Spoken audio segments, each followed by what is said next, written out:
Good morning, ladies and gentlemen. Welcome to our presentation. My name is Arkadiusz Suś and Marcin Szydłowski is today with me. We're going to be talking today about how to survive, how it is to live in the large organization, as definitely PMI is that kind of a company. So the agenda is super simple. After a short introduction of us and the organization, we'll try to explain what we do there for a living. We'll also unhide the secret if there any clickbait in this presentation and why. However, the main focus for us is to walk you through the different challenges. We have spent some time with Marcin disputing and selecting them carefully. Some of you might say this is stupidly, some of you will say it's short, it's not completed, and probably all of you are right. However, we have deliberately chosen those 5 points as we believe is the biggest pain in the neck for us in such a big environment. So Marcin, if you could introduce yourself. Yeah, sure. So hi, my name is Marcin Szydłowski. On the internet, you can see my Twitter account and Medium account. I'm using security KSL handle. So I'm head of application and system security at PMI. So basically myself and my team, we are trying to make sure that all the systems in the company are secure. I worked in cybersecurity consulting. I did a lot of pen tests, red team exercises, and so on. But now I'm focusing mostly on the defensive part of security. I'm also hunting bugs in the free time. I'm a member of the Synagreg team, and I also do some, let's say, private research. So it's my third time on Confidence as a speaker, but first time representing the company I work in. And together with me, I have Arek. So the joke for today's presentation is how you can spot a pilot at the party. And the answer to that is that pilot will tell it by himself, right? So it's exactly the case with Arek, because he will introduce himself and give some info about his background.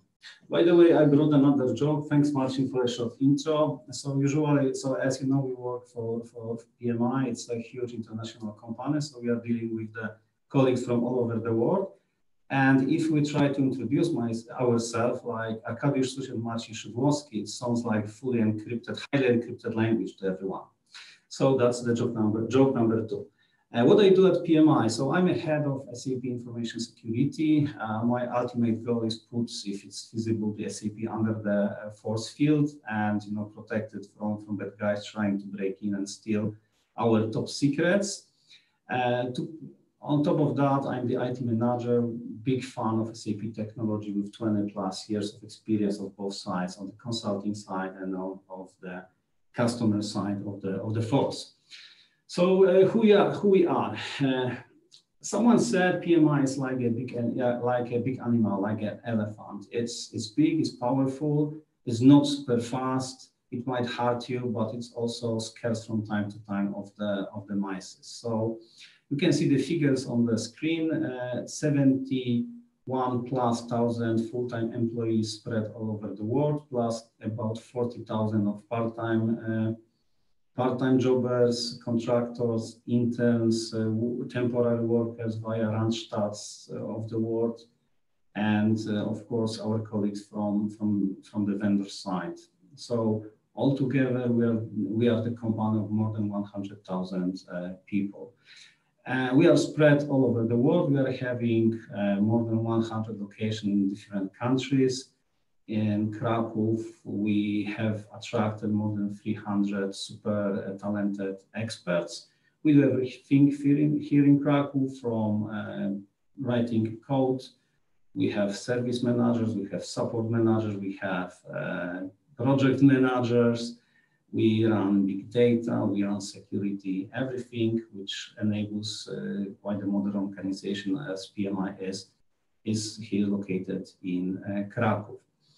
I am especially proud of the fact that we have received equal salary certificate as the first big organization in Poland, which means we are paying equally based on performance and capabilities to men, women, regardless of gender, sex, orientation, ethnicity, age, color of the skin. So we are the first company to have this certificate.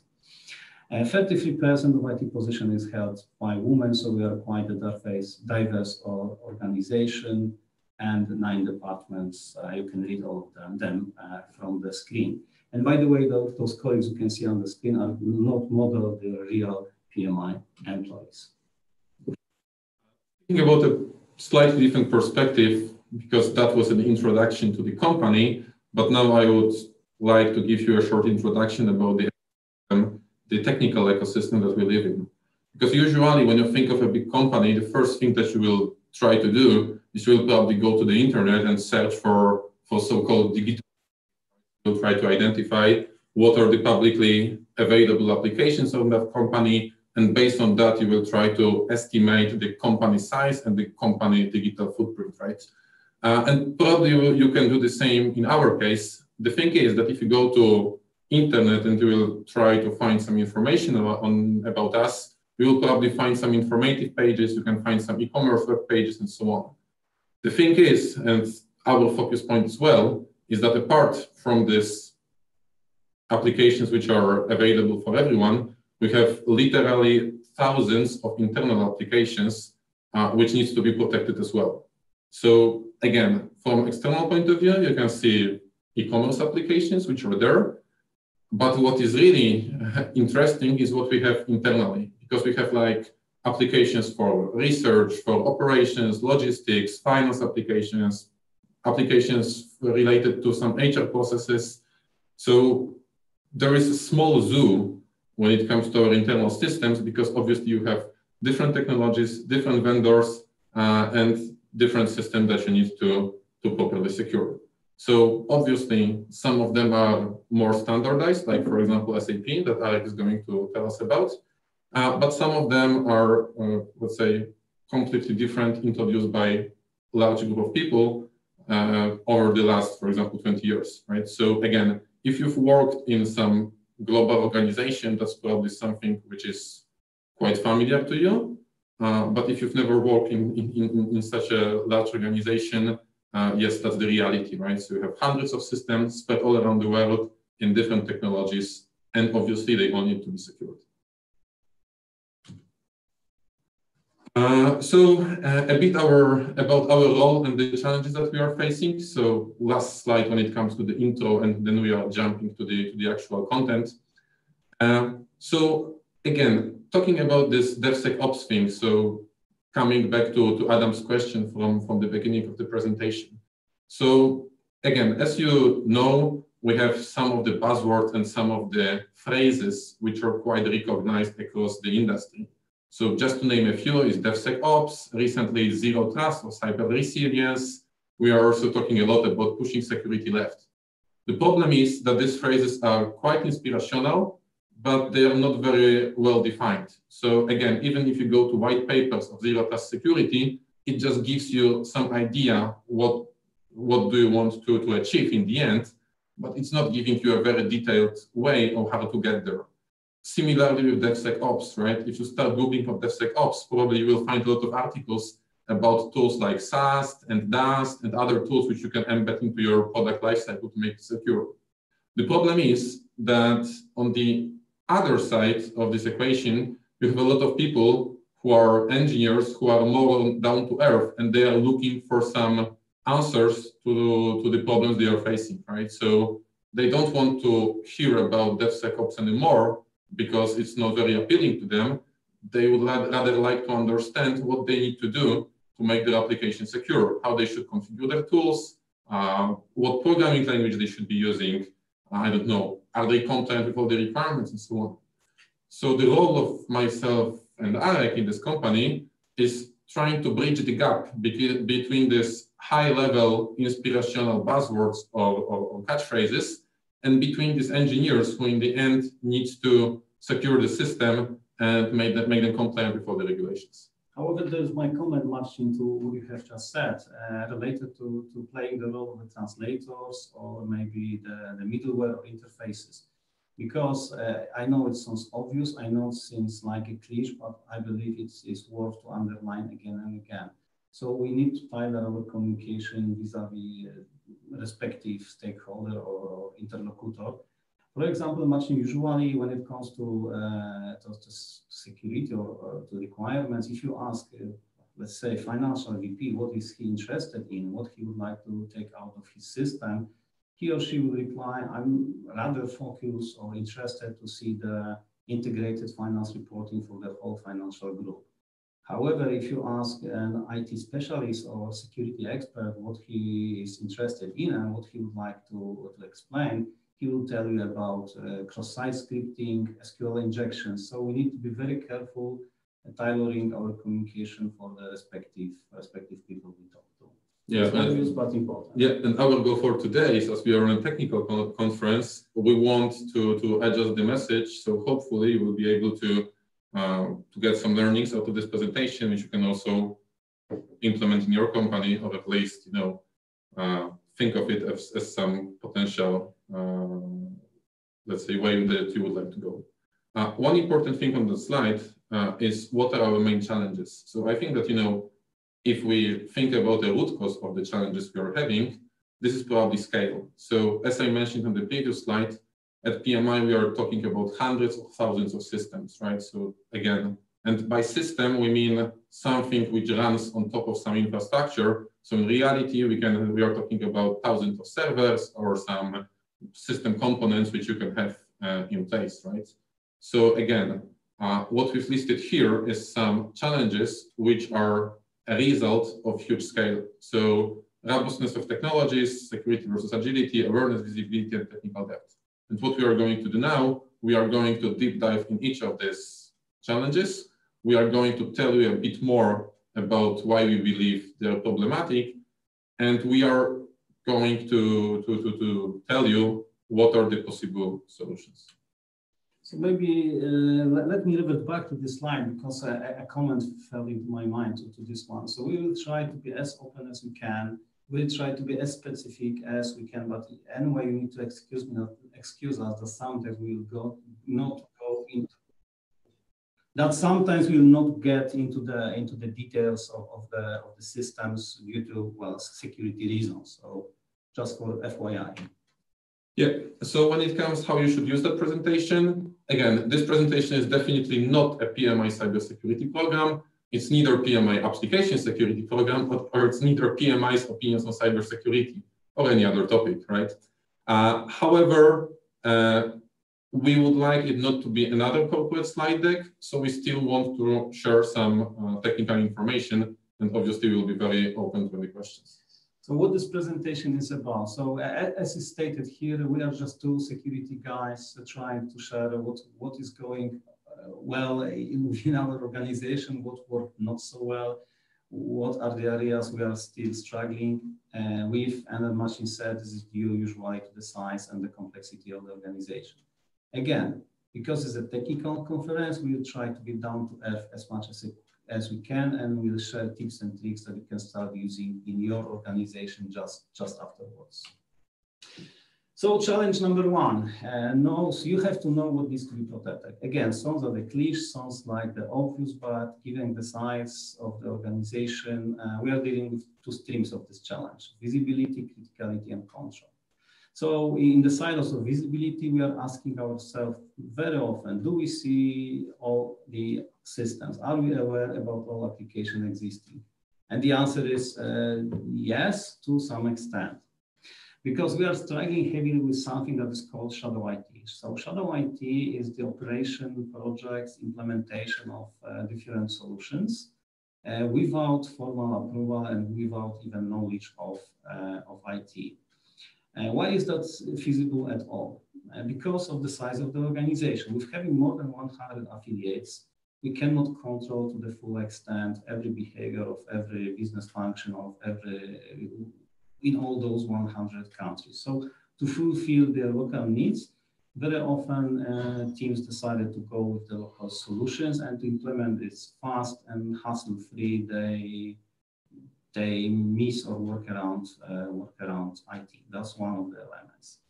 Second part of this challenge, second side of this challenge is that we, in the era of cloud systems, cloud solutions, it's super easy to buy the solution by yourself. You find something that is fit for your purpose.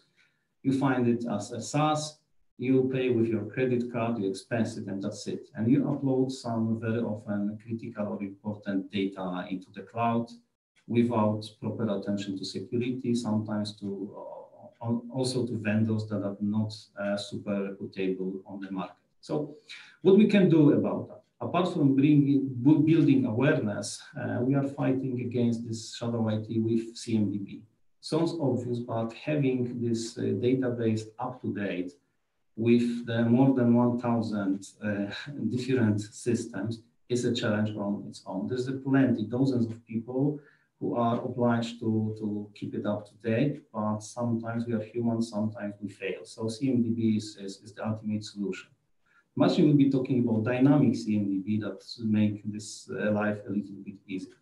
Another element is CASB solution, Cloud Application Security Broker. It is a type of the interface between the user and cloud solutions. Usually, it applies to all type of cloud services. However, apart from the fact that CASB can help us to apply different security policies, it also provides visibility about who is using what, and also help us to prevent uncontrolled usage. However, there's also a bureaucratic or process-oriented way to deal with shadow IT, which is to seal the procurement process. So we are trying to make sure that if someone is buying a solution, there's always an IT person available in part of the process who is not only helping to select the proper one or in line with the regulations, but also reminds about the importance of security. Payment process. If you buy your solution access to the cloud-based system with your credit card, then you might monitor it on the payment side. So if you spotted that someone is paying for the web app, then it triggers action to investigate and explain why is that happening. Criticality is another dimension. We are asking ourselves again, what makes application critical? And there are different ways of assessing criticality. There are different dimensions, and it's not black and white. For some business colleagues, some systems are super important, even though they are relatively safe because they are put behind the firewalls and the surface of attack is minimized. For other teams, even if they implement super complex solution, internet-facing, they're trying to cut corners, they're trying to speed up the implementation, so they try to persuade us that severity and criticality of the solution is lower than is, because with the higher criticality is, the more resources and time and controls are spent to assure the proper security. When it coming to controls, Marcin, maybe you will explain how we control changes. Yeah, I think it's also important to mention regarding criticality about the solution, right? So again, it's important to understand what is the criticality of the solution, let's say by the book, by having a proper criticality classes or however you define solution criticality. However, what worked for us pretty well is that it's not the only criteria when we are deciding on security checks which needs to be performed. So for example, if we see that there is something which theoretically is non-critical solution, but it's, for example, internet-facing, or it has a large group of users using it, obviously we'll do some additional checks, right? So I think the lessons learned for us, it's not to rely only on this criticality class, which was defined by some colleagues, because it's not always black and white, but also to just take that extra step and understand the entire ecosystem. When it comes to the last part, so about the control and about controlling the changes, it's a bit related to visibility, what Arek mentioned in the beginning, but when I was thinking about this point, what I had specifically in mind is cloud infrastructure. More and more companies are going toward cloud infrastructure. So again, AWS, GCP, Azure, or some other local providers in a given region. So obviously, when I was saying that in software as a service, it's extremely easy to purchase a solution with your credit card. When you are having infrastructure as a service, obviously it's easy to spin up a new server, right? Obviously, we can discuss what's your organization risk appetite and if you would like to allow people to do that or not. But still, the thing is that they can probably create new resources relatively easily, or the path is shorter than it used to be before. So again, our answer to that challenge would be some well-established dynamic CMDB, right? So with cloud resources, the good thing is they have, first of all, they have some services which are available, which you can use to get the current list of your assets. But if you have some reasonable tagging strategy, you can also pretty easily link them so you can easily understand if any new services or if any new servers are popping up when it comes to some specific system you have in place. Obviously, you can also use some other ways to do the same thing. So you can use some scanning tools, which will constantly monitor your systems. Jumping directly to challenge 2, which is a lack of understanding. Other problem, because the thing is that you have a lot of challenges with so-called system security requirements. Because obviously the first question is, what is a system, right? So again, and what is a system security? Because if you ask me that question, I can come up to you with a list of requirements on any given level. So as you can see here, we have like 8 domains, but probably it's not the full list that you should take care of when you're implementing a new system. So again, network security, application security, access management, just to name a few. But realistically speaking, this list can be way bigger than that. And the thing is that, you know, if you go to colleagues in IT department, and if you tell them, for example, that they need to introduce password policy, they fully understand it and they fully understand what is the goal of that. However, if you are asking them a different question of if you are requiring them, for example, to use one signing algorithm rather than some other one, they start to raise questions, right? Because they don't understand it. And the thing is that if you want your security program to work, you need to spend some time to explain that to your colleagues why they need to do certain things. Why is that? Because simply from our experience, we can see that engineers and architects, they like to understand why they need to do certain things. It just allows them to think of it and also to plan the implementation better. Again, what is our solution? I think it's not a one simple answer, but I think that just to make your life and others' life a bit easier, one important lesson for us is that you should make people's lives easier. So I think it might be a bit hard for some of the organizations. But I think that, you know, if we are really talking about DevSecOps, so, you know, this, you know, wonderful place when everyone is cooperating with all the other people and we are working towards one common goal, you just need to make people's lives simpler, right? So it's your job as security officer to adjust your tools and adjust your processes in such a way that other people can easily use your tools, right?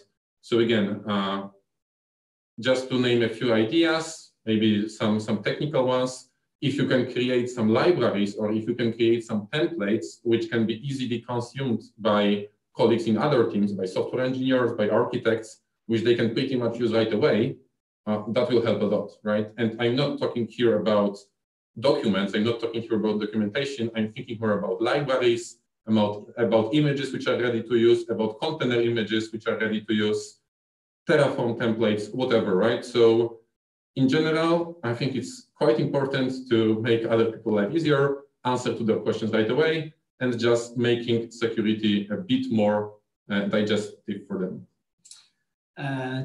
Second important point represented here by the lion and the sun is top management support. Unfortunately, it's something we just usually have a limited influence to. However, it is an absolutely critical success factor for the security, for the DevSecOps concept. So without the strong CISO, without this strong CISO, we can't forget about having this concept put in life. There are different reasons for that. First of all, this is the person who helped to build a information security roadmap for the organization. He is there to communicate the security practices, provides budgets and resources for your security-oriented actions. However, also top management support is required to setting up the priorities and solving conflict. Let me give the example of the very known triangle of security person, project manager, and support manager. So they are having the three of those guys might have completely different preferences and contradictory expectations. For example, project manager is usually focused to deliver the solution as fast as feasible to bring MVP to the business. So he or she is not super excited of having additional work related to security because it will impact the project timeline and resources that will cost money. When it comes to support teams or service manager, that person is usually focused on keeping the total cost of ownership of the service as low as feasible. So for him, on one hand, it's a very tough role because on one hand, this person would like to have a super secure solution with no data breach. On the other hand, he would like to have the TCO as low as possible. So this person might have a different perspective and different expectations from you. So from the security guys, so it happens often that some controls are not put as the first priority. The third element of equation, security guys, we all would like to keep systems under umbrella, have them secure, up to date, and bulletproof. However, that comes with resources and money. So we need someone, a judge, to help us with solving those conflicts and setting up the clear path. And that's where top management support is essential and very handy. Yeah, and on top of that, I think it is, it's quite important as well that top management can simply discuss between themselves that in the end we are still going for one common goal, and so security should be obviously not be treated as as something which you need to add on top, but it just simply needs to be there because it's one of the factors which makes your solution more complete, right, and more resilient, as they call it. Third area, security awareness program, but just with a small remark, it's security awareness program for IT. So we are not talking anymore about a situation when you are just sending communication to the entire company that they need to change the password, because it's not what we are talking about here. Here we are talking about some very specific awareness program, which is targeting people from the company responsible for engineering and architecture areas. Why is that?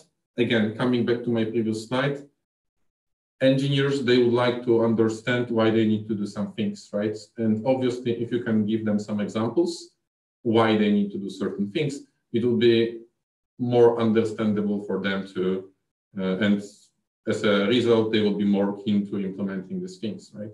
So what we did in our company, what worked for us pretty well, is we did a lot of this, let's say, awareness activities. So some webinars, some articles, capture the flag competitions, and spamming corporate social media.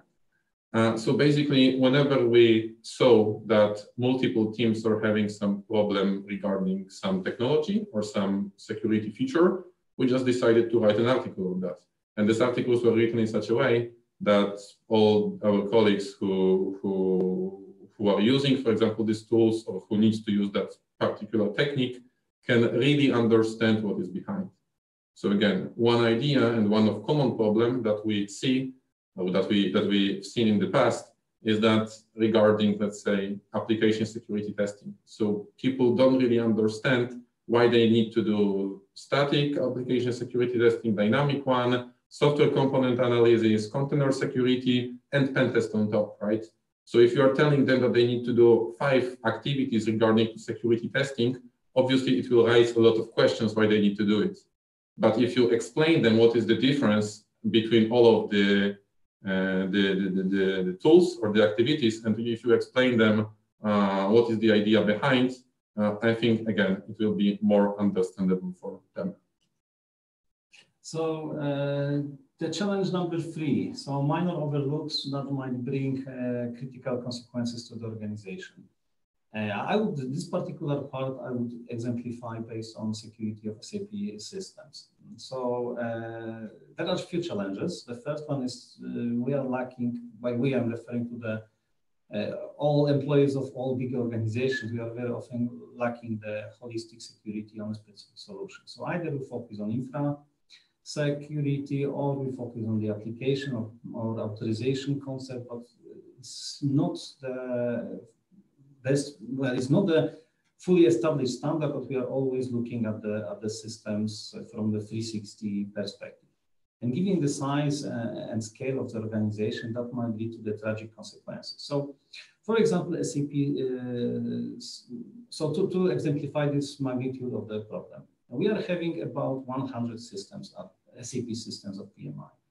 Every of those systems has a full landscape, which is development, test, production, pre-prod, and regression tests, and regression systems. So we multiply it by 5. Every of those systems, like prods and you name it, resides on a lot of infrastructure. There is an application server, there's a database server, there are also a few systems for load balancing. So all in all, if you multiply it by, if to make this equation, you will end up with more than 1,000 servers, entities on which SAP system resides. So if you make an error in your, if you don't apply properly your security baseline, then you create a gap, a vulnerability that is multiplied 1,000 times. And of course, the surface of attack is enormous.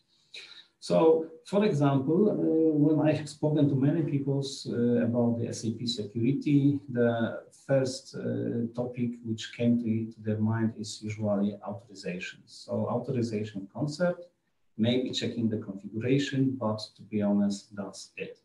And especially in the, I would say, era of cloud and internet present solutions, SAP systems become very prone to hackers attack for a different reason. You have them on the screen. So first of all, SAP systems are dealing with the top business processes in the organization, from finance, from keeping general ledger, from sales, to up to, I don't know, business analytics. So for example, PMI stores the secret formula of Marlboro within the SAP system. So highly critical and very sensitive data are stored there. The crown jewels of the organization data are usually stored within the SAP systems at PMI, but also in majority of the similar size or organizations. So for the attacker, it's just worth to take a look at the SAP system. That's one element. Second element, large attack area. As I have explained, 1,000 systems, 1,000 servers on which you can start hunting for vulnerabilities, plus the internet presence. Even though systems on business are not always exposed directly to internet, they are very often interconnected. So for example, one of the big systems, PMI, have more than 5,000 interfaces. So again, it's super easy, maybe not super easy, it's tempting to try attack the SAP system. And the average cost of a security breach for a SAP system is estimated as $5 million per attack. Lack of cybersecurity. SAP systems exist, or in general, ERP system exists for like 15 or 20 years already on the market. So they have been installed very, like 15 years ago, and they are keeping and carrying a lot of security and technical depth. Before the digital revolution came into the play, IT systems were considered as cost. So they have been a strong push to diminish, to lower the TCO. So the stop investing in security was a very tempting thing to do. And also very often SAP, because of this uniqueness and differences, have separate teams who are not necessarily equipped to the exact standard with the security knowledge, and also the security was not always the priority for them. So changing the mindset is critical. So to make this story short, people are very often trying to bridge into the SAP systems nowadays. So what we can do about that? We have developed a program at PMI that is called SAP 360 that consists of looking at the system through different perspectives. So we are verifying the security of the physical resources. We are taking a look at on the operating system and database security. We are, of course, putting a lot of attention and focus on the application layer. However, we don't forget about, and please, you don't forget about the element like the proper segmentation of the network or securing your interfaces. This is absolutely essential. So below on the screen, you see 16 squares. I don't want to go through them one by one. However, I would like to tell you that in order to have nowadays, to have this SAP system secure, you should look at it from different perspectives. You should maybe buy your alerting and monitoring system that will verify, that will give you in real time or near real time alerts about the potential either misconfiguration or potential data breach. You should put a lot of attention for patch management. I will be explaining that in a minute. But also you should secure your security and read access log into the log Sentinel. You should conduct regular penetration testing for SAP. You should not forget about securing endpoint connectivity and interfaces. And the security experts for SAP are very rare. I would say they are very seldom available. They are a rare species, so having them on board is absolutely critical and challenging task to achieve. Yep. So giving you some other example about minor overlooks with major consequences. For those of you who are working more with, let's say, modern systems, when you have a CI/CD pipeline and where you are building or deploying software automatically, probably you are familiar with CI/CD pipeline configuration, right? So it looks more or less what you can see on the screen. So again, in general, in the company, we are trying to make things as standard as possible, and we'll also get to that in a minute. But as you can imagine, if we are talking about 1,000 systems and we mess up a bit configuration of this CI/CD pipeline or one component of it, we end up with 1,000 systems which are insecure. So again, here on the slide, you can see some of the threats. It's coming from a recently introduced standard, which is called SAST. So again, if you're interested, just give it a look. But what I mean by that, what is some common overlook is, for example, allowing people to execute some code on pull request. So again, if you are running pull request on untrusted code, it can have a lot of bad consequences later on.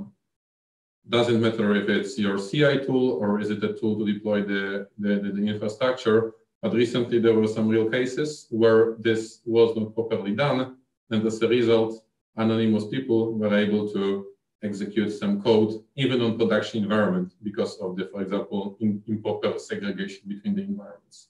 So again, minor overlooks because it's a simply little checkbox in the system leading to a situation where you have a vulnerability or risk in thousands of systems.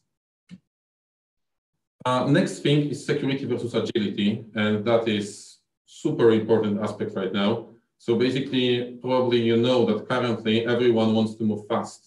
So we are not anymore in the moment of the history where people were releasing a software every 6 months or 12 months. Right now, for most of the applications, people want to release a new version every week or even more often than that. At the same time, it's quite unreasonable to expect that all of these people who work in these teams will be experts in cybersecurity. And I would like to come back here to the slide which I presented before. So, if you ask engineer how many characters should be there in a password, probably every engineer will give you the correct answer.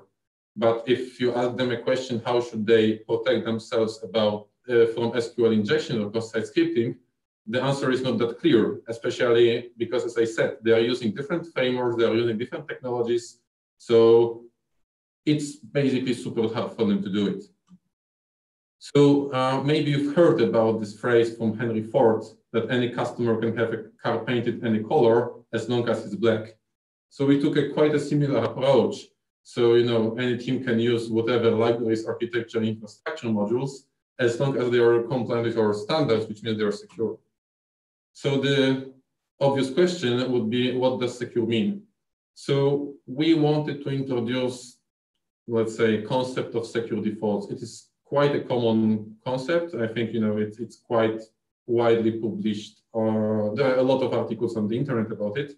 But for organization of our size, it's even more important than for the small companies. Because if you're a small company and you are dealing with 2 or 3 systems, you can basically review all of them manually. If you are dealing with 100 or with 1,000 systems, it might be very hard to do the same thing manually.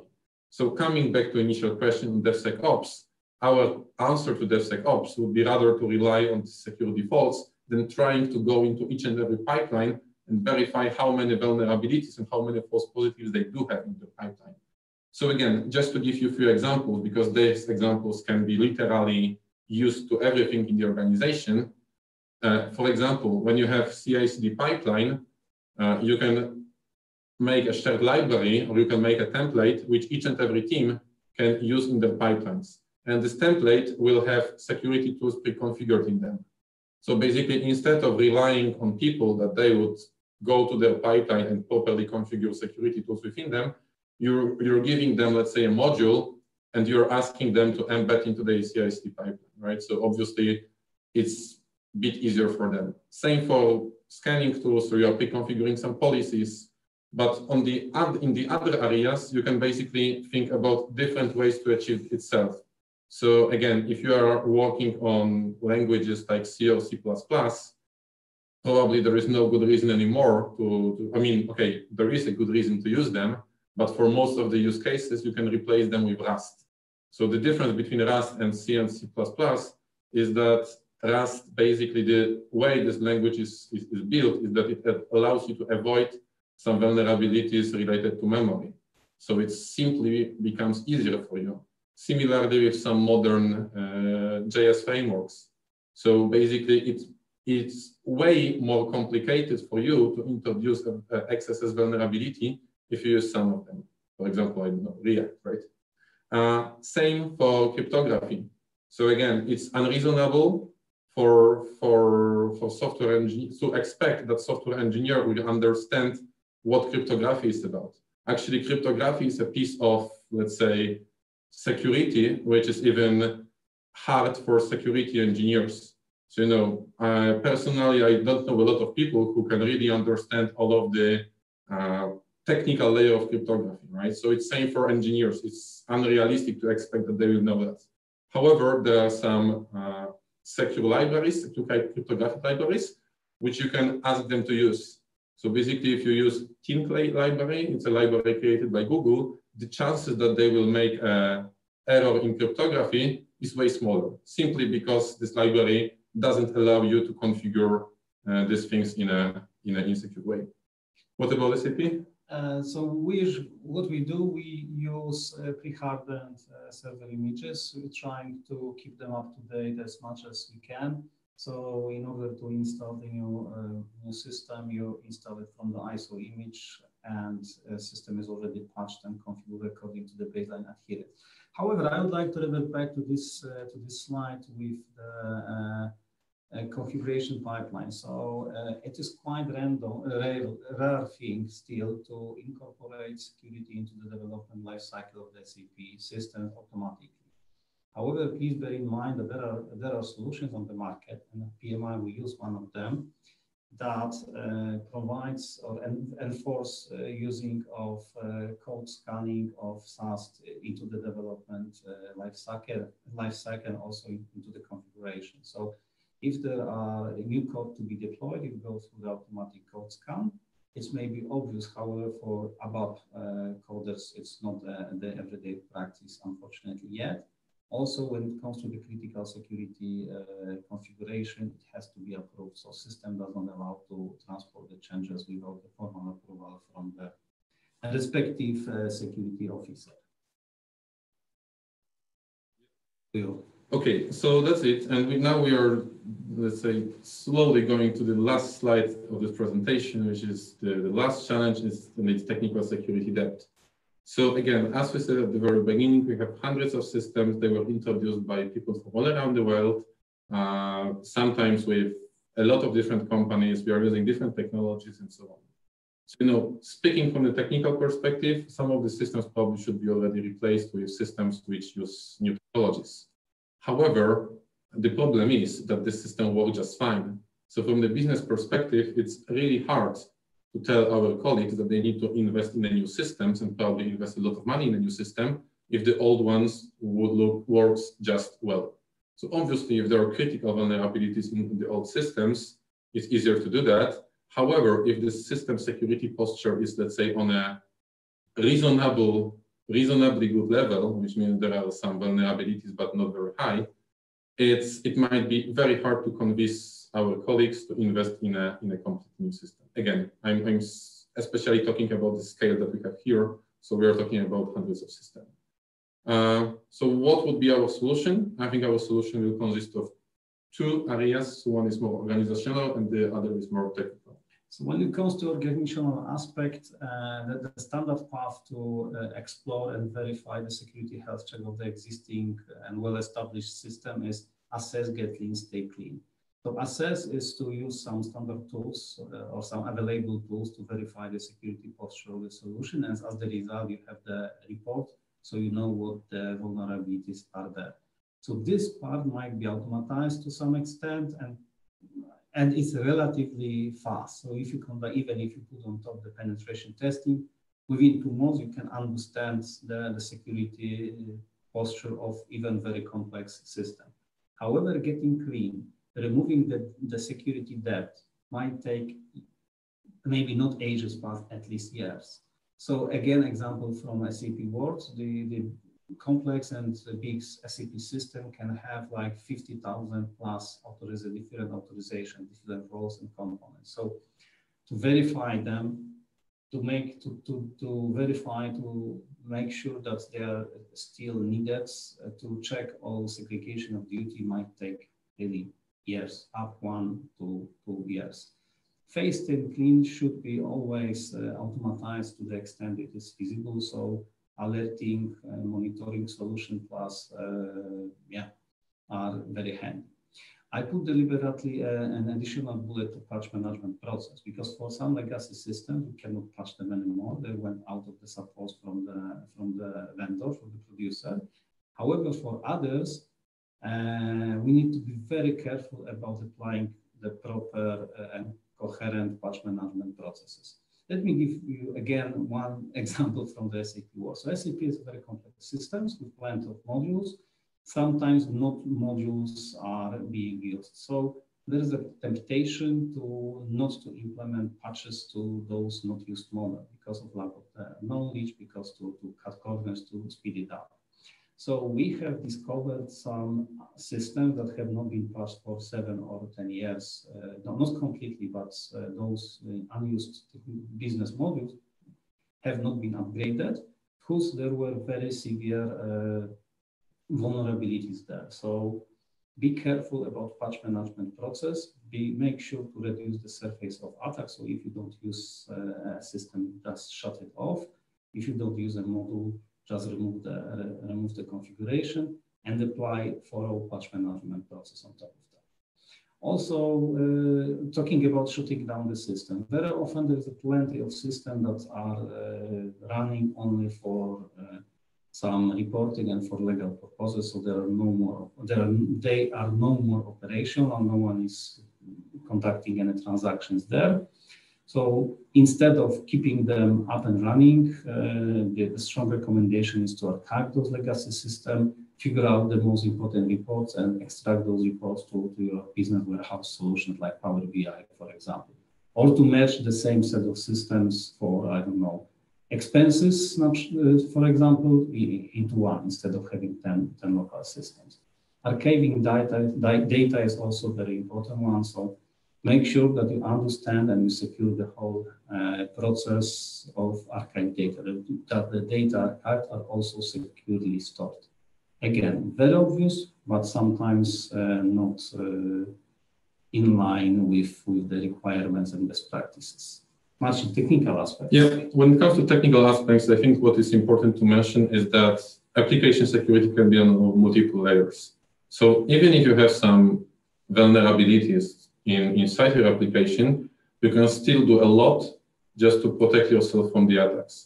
So if fixing the code is not possible for whatever reason, it might be, I don't know, licensing reason or lack of time, budget, skills, whatever, you can still put some, let's say, security overlay on top, which can be relatively easily implemented. So again, I've listed several examples here. Again, with application firewall, a lot of people from security world will tell us that with application firewall can be bypassed, and that is true. However, when we are talking about a lot of internal applications, usually they are not exposed in the same way as applications which are consumer facing. So WAF would give us reasonable level of protection. Same with other things. So again, for example, for authentication, you have some solutions on the market which allows you to set another level of authentication on top of what the application offers, right? And usually when you can set up this kind of authentication, you can also add multi-factor authentication on top. Okay, so what I'm trying to say is that if you cannot fix code, there's a lot of things which you can do, and you can relatively easily implement it globally. So if you have a good network setup, if you have a good proxying mechanism in place, it should be relatively easy to add with application firewall, encryption, security headers, or authentication. All the other things which you can think of.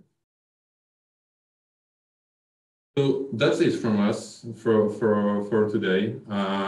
Basically, right now you can probably go to your inventory application to ask some question there, if there are any. You can obviously also reach us directly. I don't know. You can reach me via Twitter, and I will also try to pass the message to Marek. And yeah, that's what we wanted to show you today. If there are any questions, feel free to ask them, and that's it. So once again, thank you very much, colleagues, for being there with us. We have been trying to be as much transparent as we can. You can reach out me and Marcin on LinkedIn, and if you're in other channels, we are there to explain you, to help you, to share our best practices if we can. So thank you very much.